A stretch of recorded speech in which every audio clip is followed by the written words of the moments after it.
নমস্কার বন্ধুরা, welcome to আরকে sports. আশা করি তোমরা সবাই সুস্থ ও অনেক ভালো আছো। তো এই ভিডিওতে কিছু গুরুত্বপূর্ণ আপডেটস রয়েছে আইএসএল নিয়ে। তো গতকালও আইএসএল নিয়ে দুটি খবর দিয়েছিলাম যে গতকাল বড় সিদ্ধান্ত আসতে পারে। তো গতকাল কিন্তু সেই মিটিং হয়েছে।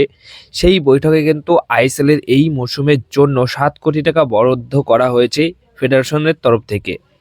তো 7 কোটি টাকা আইএসএলের জন্য বরাদ্দ করা হয়েছে এবং আজকের দিনে দাঁড়িয়ে আরও একটা খবর পাওয়া যাচ্ছে মার্কোসের তরফ থেকে যে আজ বিকাল 3টে নাগাদ আইএসএলের সমস্ত ক্লাবদের সাথে দিল্লিতে একটা বৈঠক করতে চলেছে এবং সেই বৈঠকের পরই কিন্তু বড় ঘোষণা করে দেবে এমনটাই খবর রয়েছে।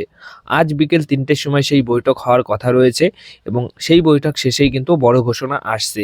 এবং গতকাল কিন্তু সমস্ত ক্লাবগুলিকে নিজে ফোন করেন এআইএফএফ এর deputy secretary general M Satyanarayan.